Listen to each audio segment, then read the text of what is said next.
Los Angeles, a report released on Tuesday, August 10, on the feasibility of housing homeless people in temporary cabins or camping sites in select Westside parks and beach parking lots, a suggestion that stoked a recall effort against Councilman Mike Bonin, recommended against such operations at 4 proposed locations. The chief administrative officer recommended the city not pursue tiny homes or safe camping sites at Will Rogers State Beach in Pacific Palisades, at Dockweiler State Beach in Playa del Rey, or at a privately owned lot at 5000 Beethoven Avenue in Del Rey. It also recommended against using part of the West LA Municipal Building for interim shelter.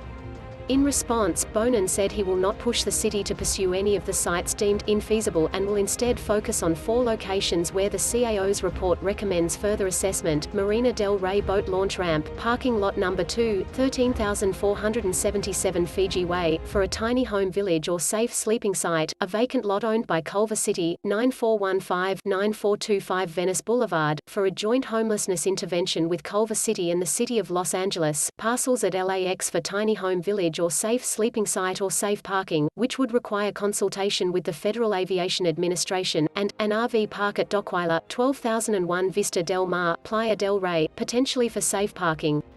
To address our homelessness crisis, we can leave no stone unturned in the search for long-term housing, interim housing, or shelter, Bonin said. My thanks to the CAO for conducting the study and for underscoring the challenge of finding locations on the west side. I believe very strongly that every part of the city, including the west side, must provide solutions to homelessness, and I will keep working with neighbors to find them. While the CAO recommended against pursuing tiny homes and safe camping sites at Westchester Park and Mar Vista Park, it did recommend pursuing funding and resources for Encampment to Home programs at those locations. Bonin's office, with outreach teams from St. Joseph Center, conducted an Encampment to Home program in Venice, which brought 211 people indoors with a promise of a pathway to permanent housing. If the city adequately funds motel purchases or master leasing through Project Homekey, and if the city matches sufficient housing resources to encampments to homes, we can quickly bring thousands of people indoors, reducing the need for tiny homes and safe camping sites, Bonin said.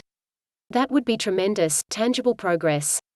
Bonin requested the feasibility study of temporary housing in Westside Park and beach parking lots in a motion that was approved by the City Council on May 26. Tens of thousands of people signed an online petition opposing Bonin's motion.